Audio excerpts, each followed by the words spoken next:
Welcome to the Sales Mindset Podcast, where we talk about all things sales and the right mindset. Brian, what's our question today? Today, our question is, how can the Roman Empire relate to sales? You know, I probably think about this almost every day. Yeah. A daily thought, just turning through my mind. Probably. But realistically, I think that we can go back to the Stoics, and the Stoics primarily came from the Roman Empire. And a lot of what we've talked about in this podcast and what I talk about in the right mindset for sales training, you can see in Stoic philosophies. So even though the research behind things like emotional intelligence, locus of control, especially locus of control, grit, and whatnot, is modern in terms of psychology, you could find it discussed 2,000, 3,000 years ago. So it's probably going to comment that even more or whatever. So 3 Stoic philosophers that I can think of, we've got Epictetus, we've got Seneca, but especially Marcus Aurelius. And Marcus Aurelius, not just in the Roman Empire, but we're talking about the Roman emperor that is considered the last of the great Roman emperors. Yeah. And a lot of what he talked to would relate to a lot of the difficulties that people have in sales. So are you familiar with any of the Stoic philosophies? Not exactly. I've heard of Stoicism as a concept, a certain individualist perspective, I guess, or taking like what we like to talk about a lot, like it boils out of locus of control, like an internal locus of control. Is a lot of Stoicism. A lot of it. There's a ton of grit in there as well, and you may even argue emotional intelligence. Not to repeat myself for the viewers. So my interpretation of Stoicism, it's not so much individual, although you are responsible for yourself. You could probably find, especially in Marcus Aurelius, responsibility towards the community. Of course, in sales, that would be responsibility towards your team, not just you. But you still should be taking ownership of your own business in sales. Yeah. The other thing is, be glad that you're awake another day to be able to do what you want to do. So, and Marcus Aurelius was an emperor, and he was first and foremost about giving to his people. Yeah. And keeping the stability of that particular Roman Empire. And I am very much oversimplifying him for any history buff that listens to this. But within sales, it's a matter of, you might be afraid of rejection. You might be not feeling like you want to work because you don't want to cold call, because you don't want to deal with a customer that is giving you trouble. Yeah. But you have to. You must. It's your duty. It's your duty to who you are, but you could say it's your duty to your family as well. Marcus Aurelius is the only Stoic that I'm really familiar with his teachings, but in my view, that's where you're getting to the ownership, the responsibility, but also the grit of getting through it. So that's where most people think about Stoicism is just, they picture this, there's this famous picture of a type of furry cow, if you will, it's just getting rained on, but it doesn't care. And it is gritting through or pushing through the uncomfortable, which is part of sales and part of a lot of what's necessary in life.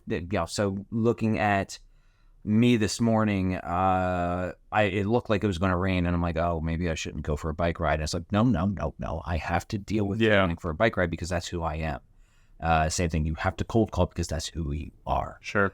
And so, and I think, the Romans at certain points in time in their history definitely were there with regards to that grit.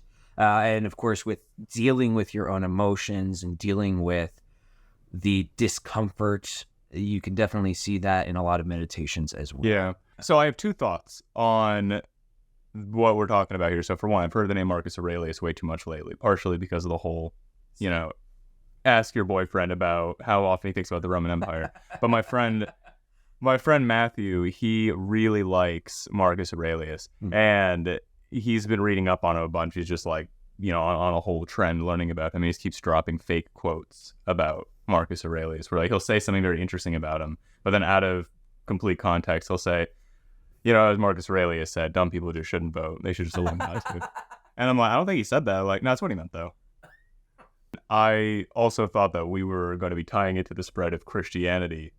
So let's let's tie that to sales. So when we talk about the spread of ideas, it's gap selling is often used when it comes to spreading ideas more so than a lot of other sales tactics, at least in my estimation. Yeah. And so just to familiarize with gap selling, it's taking you and saying you're at this state, you could be at this state, Yeah. inserting whatever it happens to be as the solution to that gap that's keeping you out of your ideal state, your current state versus your ideal state.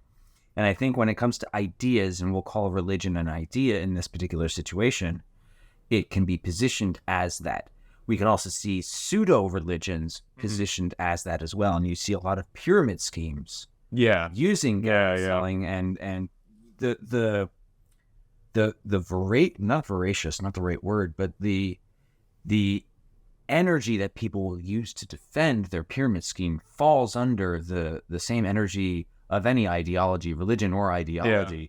But it's, you could be a millionaire if you're selling our herbal supplement. Yeah. Yeah. I won't use a brand name on here, and it's essentially how I've always viewed one of the biggest hallmarks of recognizing a pyramid scheme beyond the obvious is that they will use a gap type of selling, a lifestyle type of sale. Yeah. When you're looking at something like the spread of a religion in particular, we weren't there, obviously, to see exactly what messaging was That's what you think. used. Well, okay.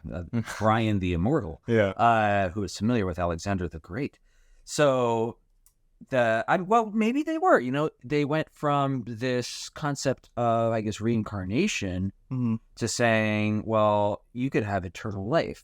You're not going to get it where you're at now, so you're going to have eternal life. And that's one of the elements of Christianity was this eternal life with God. Yeah. And you could use where you can see how gap type selling is used in a situation like that until it becomes a dominant religion. Then you're looking at more of a cultural zeitgeist, I guess. I'm not the second time I used that today, so I feel like I'm smart.